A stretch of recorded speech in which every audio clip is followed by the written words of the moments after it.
From New York City to Los Angeles, Powered Up Talk Radio is giving women of all ages permission to live the life they'd always dreamed of. Each week, Powered Up Talk Radio explores innovative ways to stay focused in a world that's experiencing dramatic changes. Find out who you are, discover your purpose, and challenge yourself to be all you can be, right here, right now. Here are your hosts, Sandra Beck and Linda Franklin. Hey ladies, this is Sandra Beck, and Linda Franklin has the day off, and we've got such a great show today. We're going to talk about learning, we're going to talk about education, we're going to talk about writing.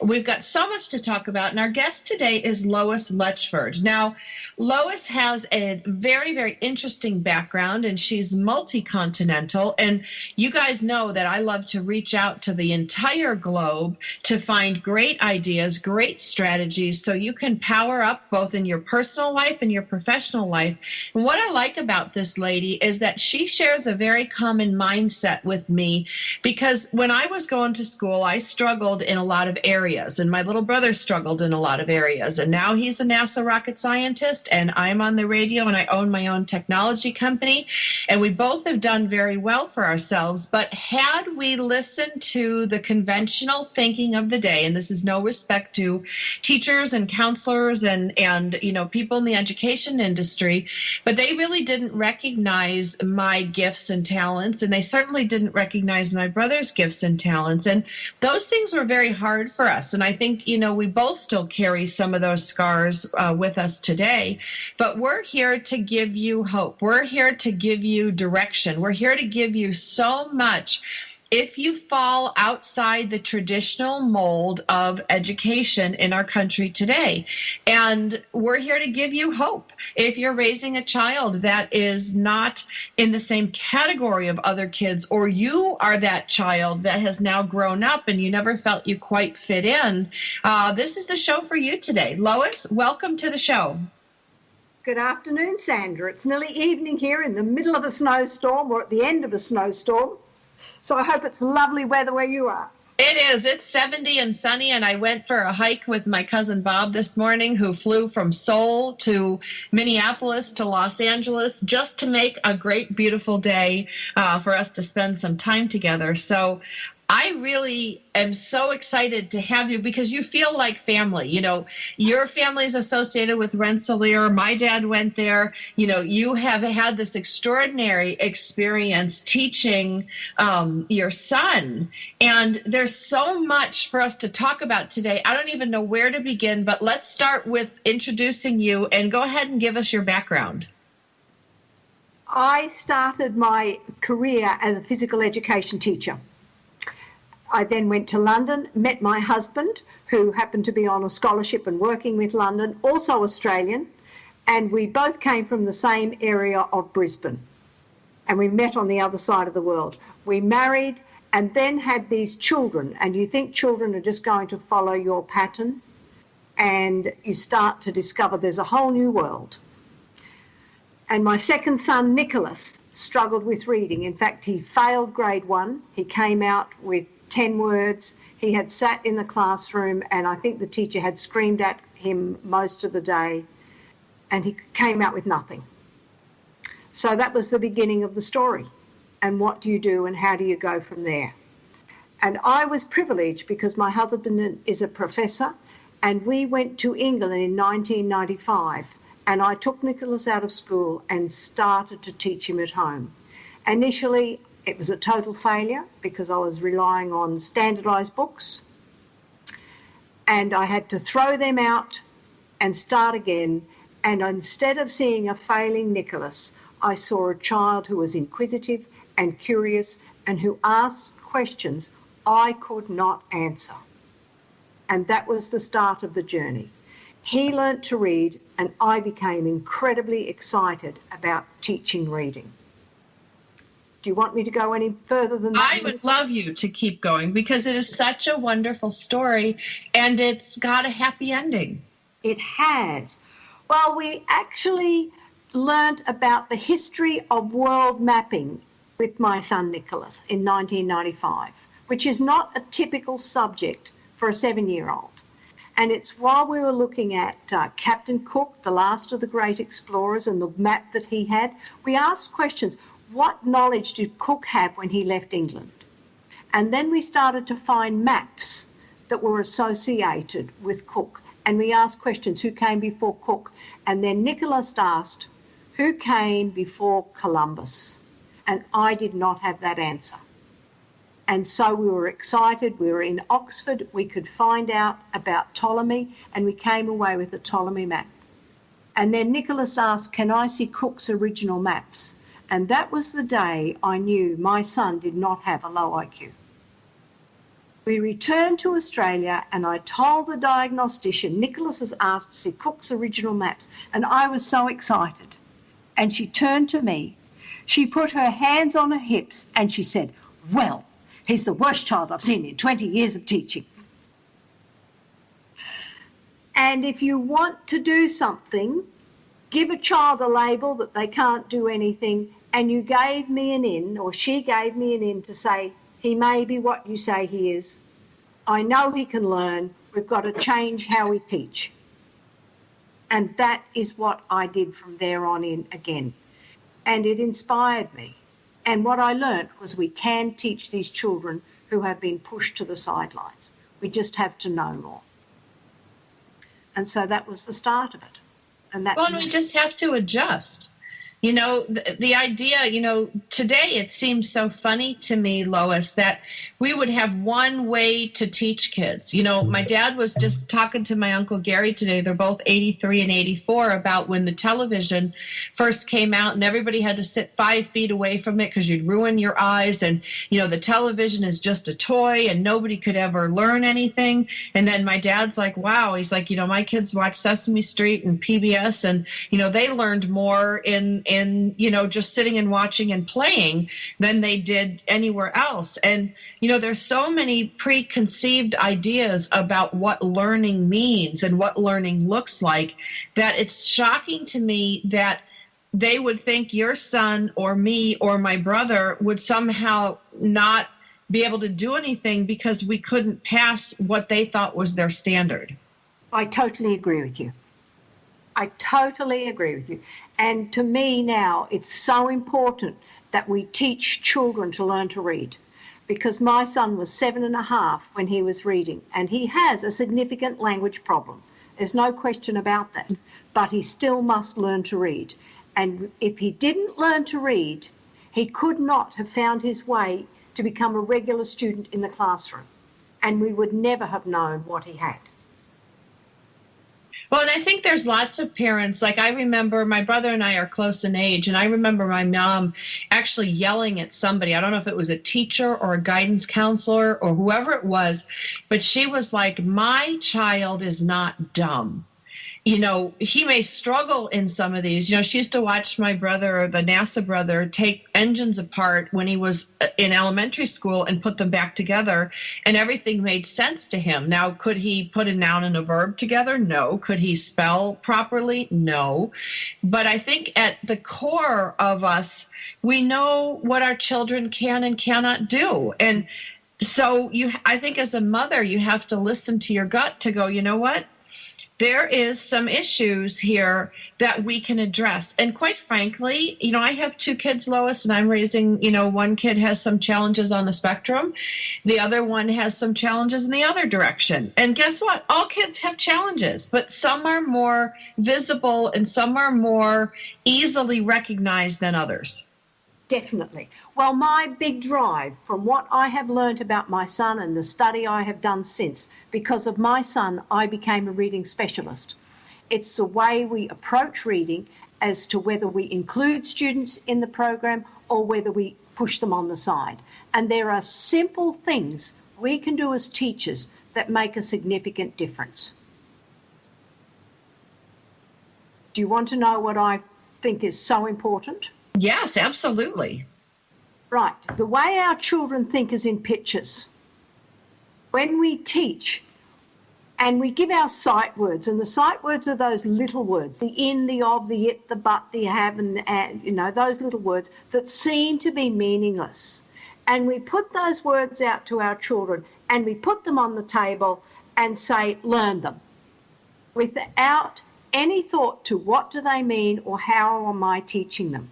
What's the foundation for these words? My foundation is these words are in our oral language. We have to connect it to the written language, and we have to show our children how the oral language and the written language connect and disconnect. And by that I mean, when I start teaching my children, I start with would, could, and should. Seems odd, but for older children, I do would, could, and should.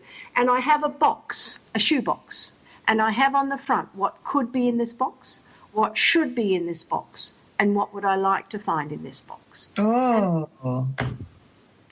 Then I give them a couple of choices, and then they open the box, and inside there are more boxes.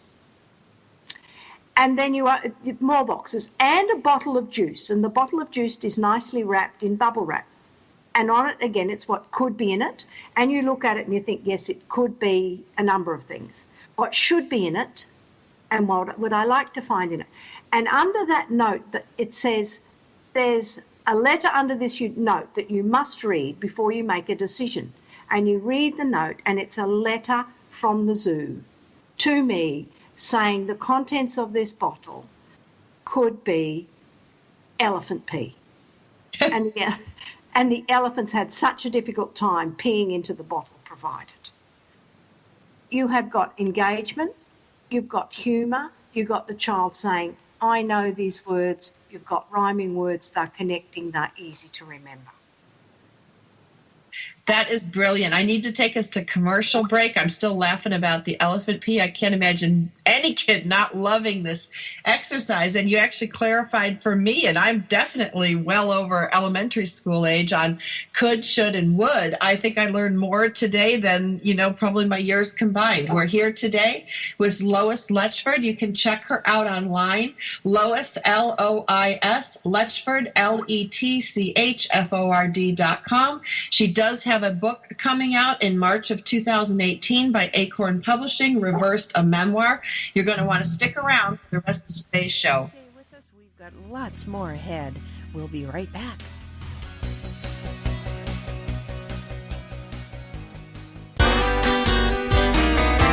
It's words you never heard. Man cannot live by bread alone. He must have his peanut butter. Peanut butter is a pate of childhood, and it's not just for kids, as dogs love it too. Last night I gave my dog a pill hidden in peanut butter. What's a word for a messy concoction that helps the medicine go down? Sliver sauce. Mice apparently prefer peanut butter to cheese when it comes to luring them into the trap. But there are even more practical uses for peanut butter. Peanut butter contains natural oils, which makes it perfect for removing all kinds of sticky things, like gum stuck in your shoe or in your hair. What's a word for the fear of peanut butter sticking to the roof of your mouth? Arachnophobia. And according to Barry Goldwater, if you don't mind smelling like peanut butter for 2 or 3 days, peanut butter is a darn good shaving cream. It's words you never heard. I'm Carolyn Davidson, and you can have fun challenging your words you never heard vocabulary with my free app, Too Funny for Words.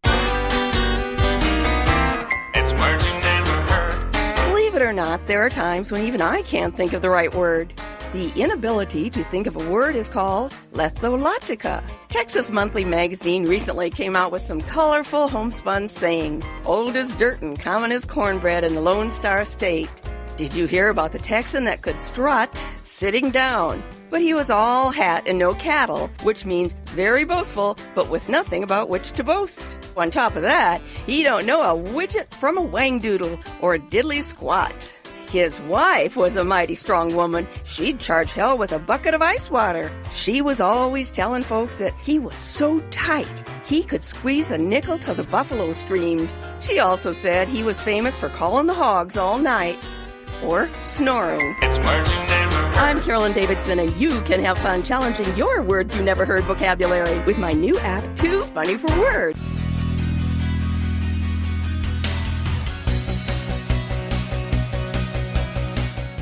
We're having a great discussion. Let's get back to it. Hey, Hey, ladies, this is Sandra Beck, and Linda Franklin has the day off, and we're visiting today with Lois Letchford. She has a book coming out in 2018 March by Acorn Publishing, Reversed, a Memoir. And she is here today to educate both teachers and parents on how to help struggling readers. And for some of us, we have trouble reading, just learning how to read, but there's others of us like me who learned how to read very fast but retained nothing. And when you talked about bringing in visual imagery and children think in pictures, I think, Lois, a lot of us never stop thinking in pictures. When you were describing things and I could see the could, would, and should, what could be in the box, what should be in the box, what could be in the box, could, would, and should, all of a sudden I got such a greater understanding because you painted that picture for me, and they became something other than just meaningless words that started with a different letter. And I want to talk about, what did you do next? Because I still, the elephant piece slays me. Like only a mother of boys could make that juice container contain elephant pee. And that's just, to me, is just a sheer stroke of brilliance. But I want to know what happens next. We got the elephant pee, what could, should, and would be in the elephant pee bottle. Well, what happens next is you always have to read. And one of the components of children who get pushed to the side is they only do decoding and they don't read. So the book I associate with this is called The Little Mole Who Knew It Was None of His Business. And it's the little mole wakes up one morning and something plop lands on his head. But he is so short-sighted he couldn't see anyone around. So he comes to the bird and he says, "Did you do this on my head?" And the bird says, "Me? No, how could I? I do it like this." And its poop splashes down on the ground. And so the mole meets all these other animals and their poop stands on the ground. And then I get to the end of the story and I say to my students, what is the it in the story? I'll do the title of the book again, The Little Mole Who Knew It Was None of His Business. If you don't get that it is meaningful, funny. And so that's how I start. Because it is a word, it's a short vowel, followed by consonant T. It's one of the easiest words to read. The meaning in the dictionary takes 15,000 words to describe it. Oh, wow. And every time you come to the word it is meaningful and it changes depending on the context of the sentence. And that is ignored when we are teaching children. Does that make sense? I was just looking up the dictionary thing for it, and I'm like, holy bananas. Like, yeah, it's like the shortest word, one of the shortest words in the English language with the biggest amount of definitions. And you're right, it is fluid, and it does change. And if you ask me what the word it means, I wouldn't even know where to begin. Yes. Well, if you want a funny book, The Little Mole Who Knew It Was None of His Business is absolutely hilarious. It's a kid's picture book, and it's once the students start to work out that it is important, then the other pronouns, the she and the he and the they, also become equally important. And you're not teaching children superficial comprehension. You've got the deep comprehension that they talk about in the classroom, that the skilled readers get at the drop of a hat, and you and I, as more difficult, more picture readers, do not get unless we are taught it. And now you mentioned something. You said decoding. What is decoding? You said they're busy spending time decoding. Decoding is being able to read the words, and they haven't got the short vowels and they haven't got the long vowels. So you spend time reading words. Flat. Let's change flat to bat. Let's change bat to sat. Let's change sat to sit. And can we change sit to sight? So they're doing that individual decoding and practicing doing different words, but they're then not taking that word and seeing how it works in context and how it changes in context. Got it. So, right, so they're so hyper-focused on one small aspect of it, they can't see how it relates to everything else.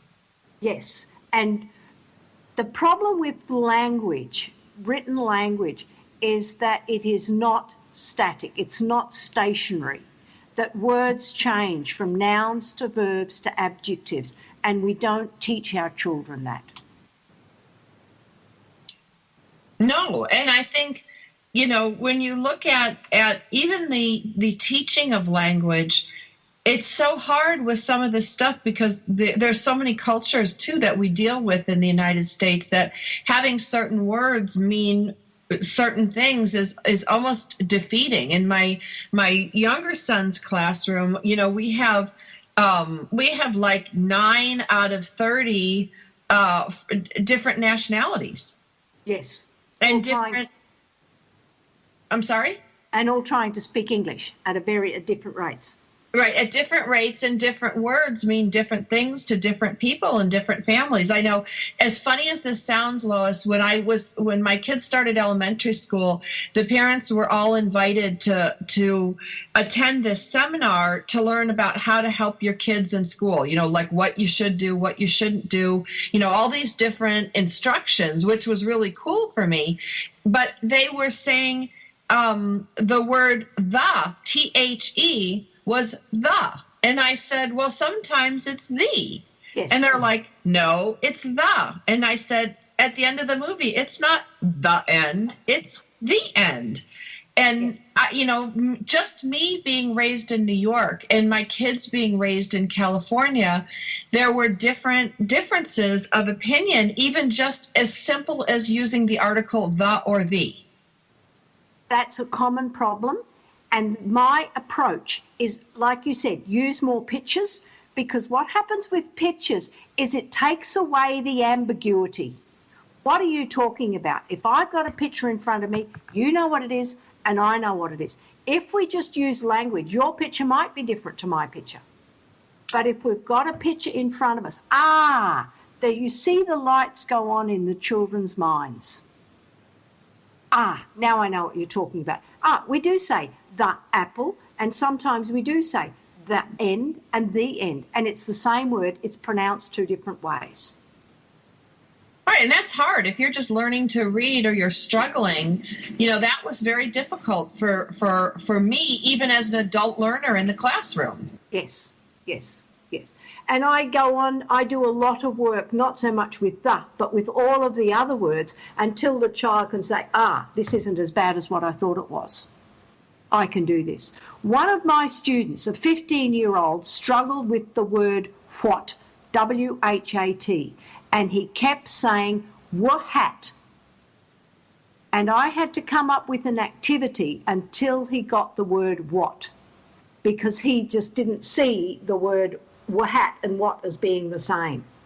And it's writing things so that he can say, what is your name? What are you wearing? What is in this bag? What is in this cup? Until he connects and he says, I've got it. And that's the way I approach things. It is, because there's lots of those. Like, I know the one that both my brother and I struggled with is through and thought. Yeah. That took a long time to master, even those just, like how many times you want to say, well, I thought I did it, or I thought I did it, I threw it did it. It's not easy. And you would get it right in oral language, and it would be different in written language. Am I right?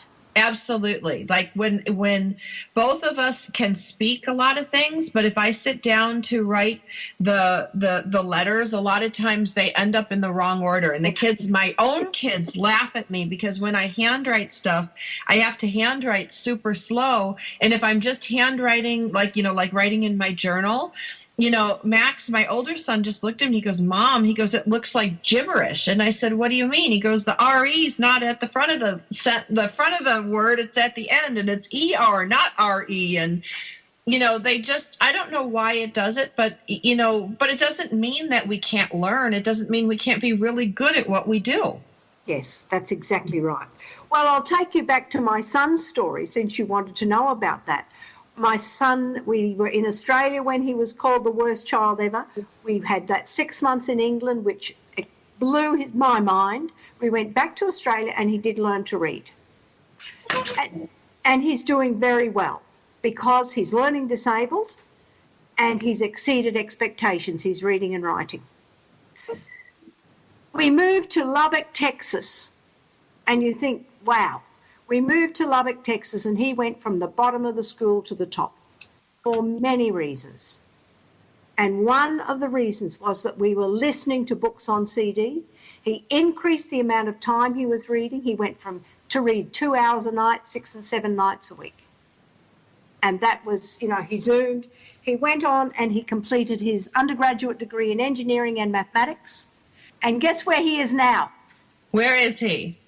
He has just completed a PhD from Oxford. Wow. In applied mathematics. We go to his graduation in May this year. May 12th, he graduates.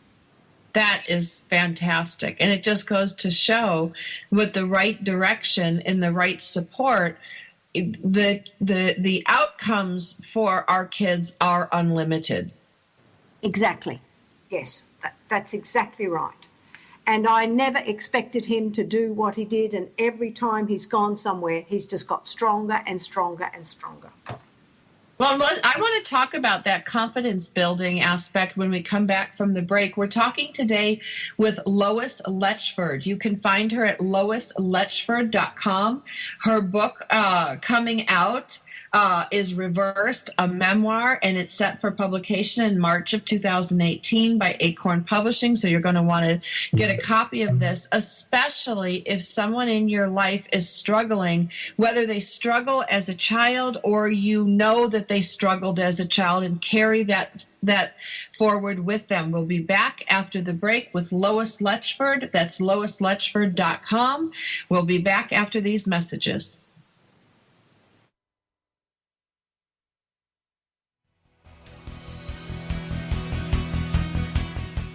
Stay with us. We've got lots more ahead. We'll be right back.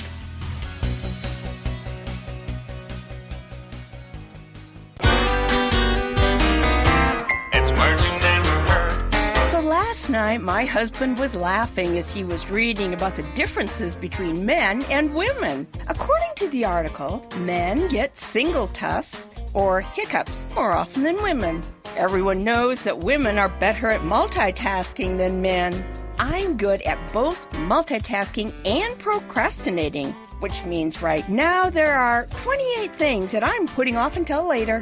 What's another word for a person who puts everything off until the last minute? A cunctator. Women blink nearly twice as much as men, and while men can read smaller print than women, women can hear better. In fact, when a woman says, "What?" she heard you. She's just giving you a chance to change what you said. It's words you never heard. I'm Carolyn Davidson, and you can have fun challenging your words you never heard vocabulary with my free app, Too Funny for Words. It's the Fitness Minute with fitness expert Annette Hammond. When eating out, sushi is a wise choice. The Mayo Clinic says that most types of seafood are relatively low in calories and are full of nutritional benefits. The calories in sushi vary depending on the dish and how it's prepared. In fact, the same sushi dish may have a different nutritional profile when it's prepared by a different chef or made in a certain restaurant. This depends on the specific mix of ingredients. Generally, though, sushi can be included in a healthy eating plan. To reduce the calories in your sushi meal, avoid anything prepared with mayonnaise or added sauce. Begin your meal with low-calorie soup. Pass over the shrimp tempura rolls and choose the cucumber rolls instead. Be sure to order the sushi without any rice at all, because 1 cup of cooked white rice has about 240 calories. I'm Annette Hammond.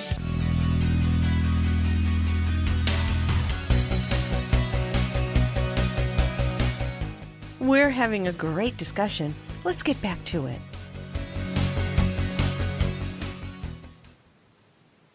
Hey, ladies, this is Sandra Beck, and I'm here with Lois Letchford, and we are talking today about, learning disabilities, about difficulties that pose our friends, our family, our nieces, our nephews, our kids, our brothers and sisters. And I want to focus on this segment about what does that do to the psychology of the kid? Now, neither of us are shrinks or psychologists, but I can tell you from raising children and from having my own experience that without the proper parenting support and intervention, kids can adopt a belief that they're broken, that they can't be fixed, that the future is not bright for them. I saw it with my little brother. I saw it in aspects of myself, and it really wasn't even the kids being cruel. Nobody was ever really cruel to me or cruel to my brother. They did tease him about stuttering a little bit, but, it wasn't anything earth-shattering. What was earth-shattering was that core belief that something is wrong with you and it will never be right. And it's so easy for children to adopt these belief systems, Lois. This weekend, my son Zach had his little buddy over, Logan, and Logan stutters.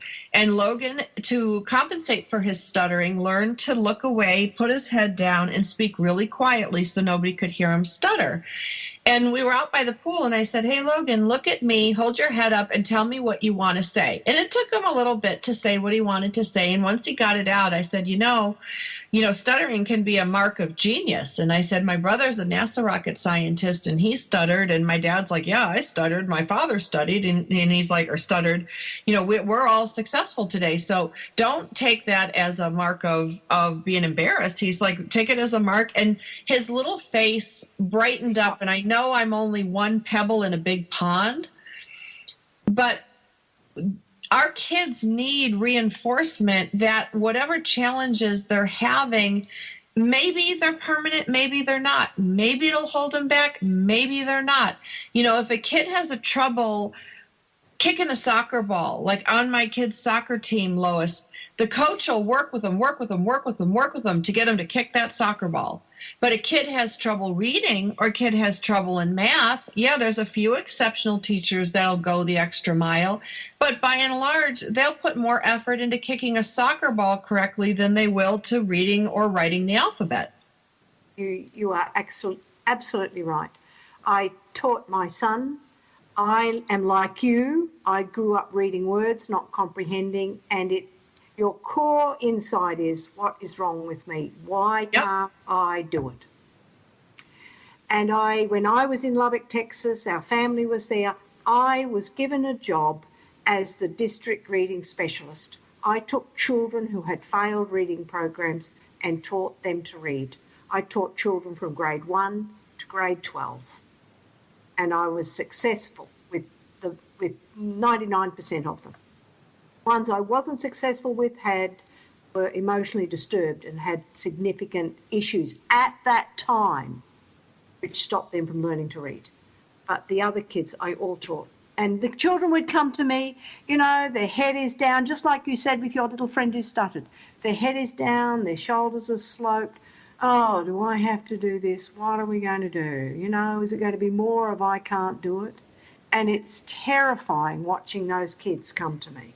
My heart breaks. It does.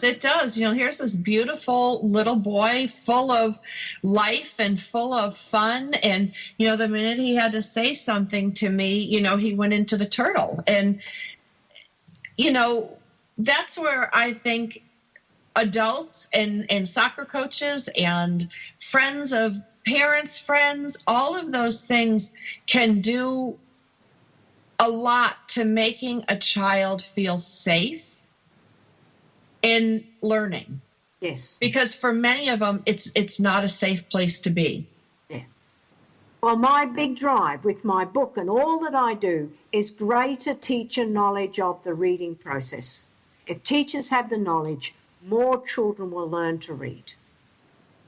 And one of my people I talk to says, this is needed, absolutely necessary for some, but it's good for all. So we're not saying, you treat these children more in a different way, but the whole class can learn in the way I teach, and everyone is more effective in learning. And that's what we need too. Right, because this is not about separating out kids who need more help and giving them more new, different. This is something that works for everybody. It's just a shift in the way we teach something. Yes, that's exactly right. Exactly right. Yep. I was just going to say, like softwares, like, I'm a tech person, Lois, and I work a lot with software, and I look at software version 1.0 to software version 9.0. That might have 10 iterations for every point. So there's been 100 different improvements in that software that's doing something or teaching us something, 100 micro improvements just to get from 1.0 to 10.0. So why would we not apply that to our teaching practices? I'm struggling to go down that route because I come to the conclusion a lot is what we believe as teachers. And what you believe actually impacts what you do. And my belief is that I can teach that child sitting in front of me. Many teachers, and reading teachers in particular, it's the deficit theory. The kid's just dumb. He just can't do it. And they don't know what they have to do, the teachers have to do, to help this kid improve. It's a battle I'm fighting at this moment with a child. So I find it fascinating that the power of what we think impacts our teaching so much. It's called self-efficacy, what we believe. Sure. Yeah, there's that adage that if you believe you can, the only time you're right is if you believe you can't, because then you don't try. So the only time you're 100% right is if you don't try. If you believe you can, you got a shot. If you believe you can't, you're done. So if a teacher believes that they can't do anything for this child, then they're right. Yes. But not because the child can't do it, because the teacher is not going to do it. My son went to school in a high socioeconomic area. We were 3 kilometres from the university, a major university in Australia. And the teacher sent home Nicholas 2 sentences with sight words, and the word saw came up. And she sent home the sentence, I saw a cat climb a tree. And the second sentence was, I saw a man rob a bank. And then Nicholas read the sentences to me, and he said, I saw a cat, and he stopped, shook his head, and read, I was a cat. No, he said. Then he tried, I at a cat, and I assed a cat.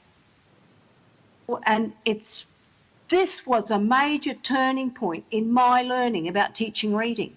What's going on? Nicholas is standing there taking saw as being an object, or he's cutting the cat in half and saying this doesn't make sense. The teacher gave him sentences that he did not understand. If she had walked with him and talked with him and looked at things and said, oh, look at that person, what are they doing? Look at this, what are they doing? And then turned away and said, we saw this person sweeping the street. We saw this child playing with a ball. The child knows the meaning of the word saw, and so do you. And it's the way we teach that becomes absolutely critical for children like my son and like for you and me. Well, and I think it has to be also the belief system of the parent. I think of that story about Michael Jordan, even though Michael Jordan said he was cut from, his high school team, the fact of the matter was that there were already varsity spots for him, his friends, the returning players. So he didn't get as much playing time as he'd like. But the fact of the matter is no one predicted he would be one of the greatest basketball players of all time. He's tall, but he's not that tall. He's a good athlete, but he's not that great, and he rose to greatness. I think of that song, Believe You Can Fly, or Believe You Can Fly, or I Believe I Can Fly. It's about the belief, but it's about the belief on both ends, Lois. That's what I'm hearing you say. You believed in your child, and in the face of teachers and educators who didn't. And thank goodness that your son followed your belief system. And he has a belief in himself, must be like Michael Jordan, that is way beyond what I thought of him.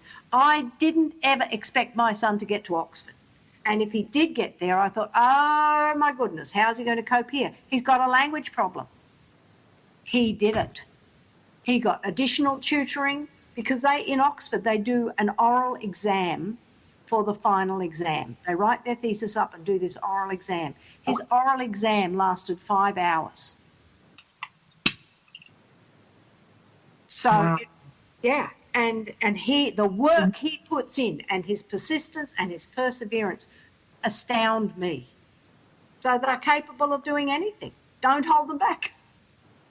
No. I had the luxury of taking care of my friend's son for 3 months when she had surgery in Australia, in Brisbane, actually. And I was here in the States. I took care of her son. It was an emergency hip and knee replacement.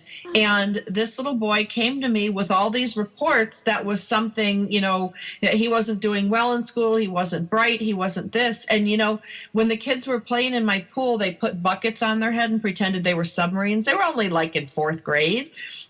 He popped his head up and started telling me about all the different ships that sunk in Pearl Harbor. And he could tell me the name of the ship. He could tell me the length of the ship. He told me how many men had died. And I thought to myself, this isn't a kid that's not bright. This kid is actually super bright. And I think that, these reports, whatever, are judging on the wrong merit. And so I want to talk about that. Like, what do these tests really test when we come back from the break? Because I know there's parents whose hearts are crushed because their kid has not done a good job according to the school or the state or the government standard. Now, we're visiting today with Lois Letchford, and she has her book coming out, Reversed a Memoir, slated for publication in March of 2018 from Acorn Publishing. You can find more about her at loisletchford.com.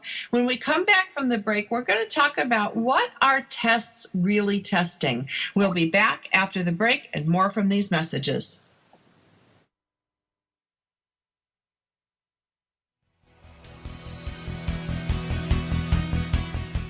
Stay with us. We've got lots more ahead. We'll be right back.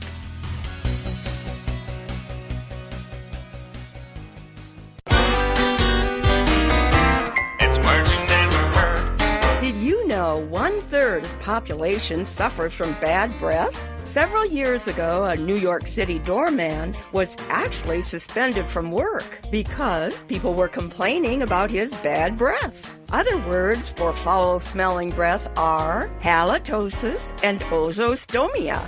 So, what are common causes of ozostomia?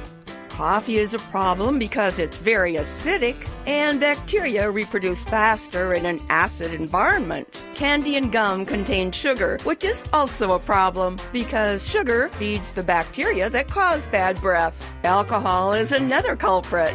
What's another name for cheap wine? Plonk, slip slop, or stinky bus. It's words you never heard. I'm Carolyn Davidson, and you can have fun challenging your words you never heard vocabulary with my free app, Too Funny for Words. It's the Fitness Minute with fitness expert Annette Hammond. Have you ever wondered what happens in your body when you exercise? Discovery Health explains that the muscles provide the strength, power, and endurance to do the movements and exercises. Enzymes within the muscles mobilize various fuels to provide ATP to meet the energy demands of the working muscle. The heart and the blood vessels increase the blood flow to deliver more oxygen to the working muscles. And the lungs increase the rate of breathing to deliver more oxygen to the muscle. The more often you exercise, the more conditioned you become. On the other hand, lack of training causes them to atrophy. So don't settle for being a couch potato. It's time to get your body moving. For the Fitness Minute, I'm Annette Hammond. To hear other fitness and weight loss tips, visit our website at AnnetteHammond.com.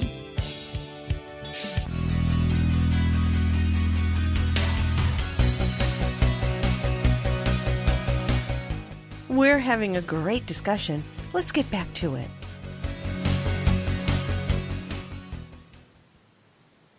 Hey, ladies, this is Sandra Beck, and I'm here with Lois Letchford, and we're talking about how to help our children who are not thriving in the current educational system. And this is no knock on every teacher. This is no blasting every educator and every system out there.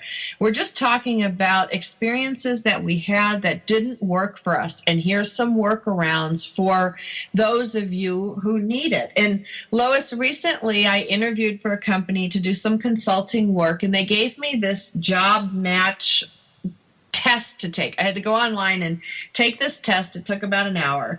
And then they gave me a job match rating and a summary. And it was so funny for me to get this report, because here I am. I've got an undergraduate and a graduate degree from Northwestern, no chump school. I've had a proven track record of success, in fact, being recognized by the Wall Street Journal as one of the most successful in my field in this area. Now, granted, this was, 8 years ago, but still, I've proven that I can do the job. So I take this test. It's an hour on the computer, and I'm picking pictures. I'm making groups of words. I'm identifying vocabulary. Just doing whatever it is. I come out mediocre.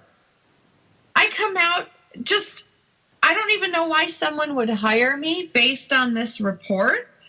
But the funny thing is, I've already been there, done that in this job, and done a really good job, in fact, nationally ranked job, but yet I didn't do so hot on their test. So what are they really testing? And I look at my brother, I look at me, I look at your son, and, so many more people out here that just because you can do well on a test doesn't predict with all accuracy you're going to do well in life. I went to Northwestern, Lois, where there's a lot of rich, smart kids, and not everybody's been superstars. Some of them haven't amounted to anything.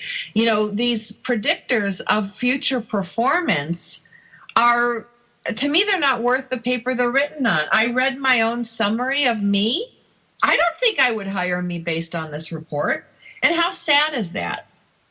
I totally agree with you, and I can hear the frustration in your voice. And you are a competent adult. Right. I'm a competent, successful grown-up with enough awards to choke a horse. And yes, and they tell you, well, you're not up to scratch. Right. And then you look at this, and I see red dots, I see yellow dots, I see only some good green dots.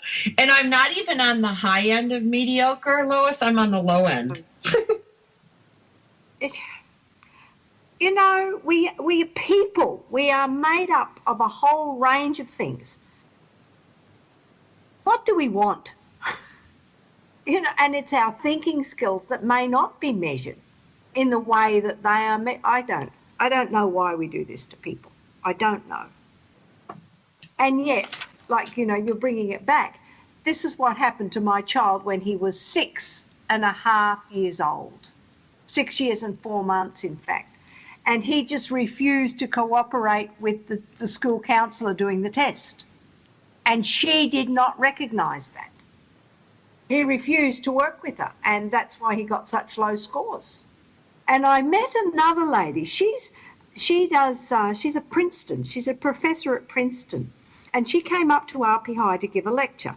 Well, I can't talk to her about engineering. So I talked to her about her children, and I said, have you got any children? And the lady, I think, almost burst into tears, and she said, yes, our 7-year-old child has just been through 7 hours of testing because he is not reading on grade level. 7 hours of testing. And then she said, if he were reading, none of this would be a problem. And I think we've got the wrong end of the stick. The job is to teach children to read, not to make a mark against them. And my problem is when I come and take children to read, they have a file might be a foot high. I don't need to see any of that to teach them to read. What does that say? Now, if we know more about how to teach children, we need to rely less on the testing.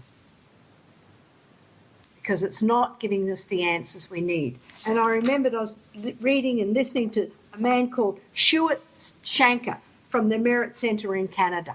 And his words are, we have no idea of the potential of a 6-year-old child. Right. And we have to remember that. And I think we have to see them more as rocket scientists. And if we look at them as rocket scientists, as 6-year-olds who aren't getting it, I think it changes our brain and to make us say, what can I do to make this kid a rocket scientist? Right. And a lot of times I see, my friends who have had challenges, they work 10 times harder. Like I saw my little brother, I saw myself, my friends work so much harder than our peers that things came organically or naturally. And that really served us well when we got to be adults because we weren't afraid of hard work. We weren't afraid of challenges. And it's that fine line between being energized by your challenge and turning it into success and being defeated. And the defeat comes when the child or the adult loses faith in themselves. Yes, I totally agree with you. And I agree that, I work much harder because I've overcome. I mean, the effort I've had in writing this book has been huge. And I look at my son and the amount of work that he puts in at all levels is just extraordinary to achieve what he's got. It is. And I want educators to rethink. But more importantly for me, I want the parents to rethink. I want the parents of friends to encourage these children and not look at them like a pool of undesirables. Yes. And what are you going to do in my class? Or what are you doing in my class? Right. Oh, I've got right. this. Or you don't want to be friends with that kid. That kid has problems or that kid has trouble. And yes, there are some kids that have problems that do not make them for good friends. But somebody who's shy, or like Logan who didn't want to talk, didn't want to speak because he was going to stutter, I've taught my kids, and hopefully, they're not perfect and they're not little angels, but they will welcome kids in. And if we teach that spirit of inclusion. Yes. And we also get to experience, and this is one thing that's really important for me, Lois, is that, I work in tech and my background is all in tech. So there's a lot of us that struggled with eye contact, struggled with, making friends and, didn't get good at making friends till we were in our 20s. There's all sorts of development that happens after high school, that happens in our 20s, 30s, and 40s. It doesn't just stop because we get out of high school or stop because we get out of grade school. And some of the most interesting people in the world are those who have faced these struggles. They've overcome them. And then once they've overcome them, they become unstoppable. And we want all children, not just the bright ones, not just the kids that are struggling, to think they are unstoppable. Why would we not? Well, you wonder then how much they push themselves because they have failed so early on and where the end is. I'm looking at Nicholas now who, is pushing himself. And I think, just accept. And his experience at Oxford has just been astounding. And it has made him into an incredible man. But when is enough going to be enough? When do you have to say, it's all right, Nicholas, you don't have to push yourself anymore. You are okay. And I just wanted to take up, you said about accepting children. I wrote about an incident in my book. And I went to visit school when Nicholas was in second grade. And he was doing really quite well in second grade. He was much more comfortable in the classroom. And I happened to be there at lunchtime. And at lunchtime in our school, the children all sit around underneath the building with their lunch boxes. And there's a lot of noise and a lot of chatter and everything going on. And I go up there, and in amidst all this noise is my son sitting by himself against a concrete pillar with his lunchbox out in front of him to one side and a puddle of water to the other. And it's as if to say, don't come near me, anyone. And he didn't talk to a soul and no one went near him. It was horrific. And I left the school in absolute tears because I couldn't believe my kid was so isolated. Did it bother him? Sorry? Did it bother him? Because there were times where I felt the isolation was comforting because I didn't have to deal with anything. Did it bother him or did it bother you? It certainly bothered me. He, I think, was choosing that, but it's for many reasons. One, his hearing isn't great when there's a lot of noise. But the fact that no one would sit with him and accept him as he was, I think really broke my heart. And It took him a long time to even talk to another child on the playground. It took a very long time. Oh, my heart breaks with you. And I know what that feels like. I know that isolation. Some of it was by choice. Some of it is very self-protective too. Yes, definitely very self-protective. I don't want to appear a fool.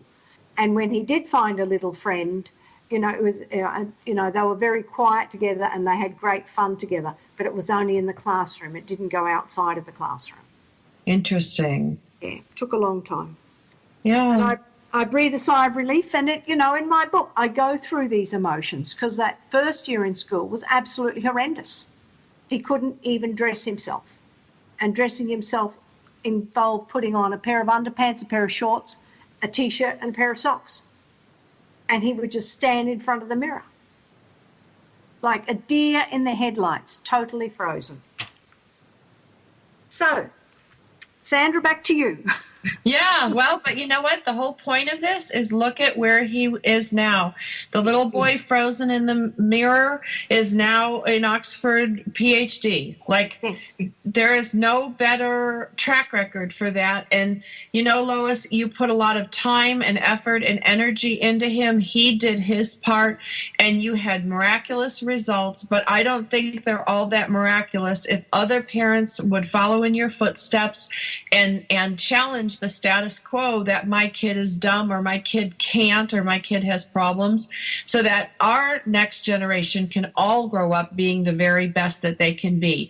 On behalf of Lois Letchford and myself, Sandra Beck, check out her book, Reversed, a Memoir, for publication March 2018 by Acorn Publishing. We'll be back again next week.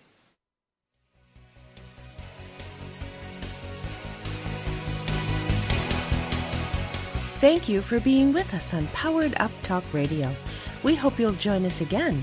Find your purpose and discover that what you are capable of achieving is a glorious gift.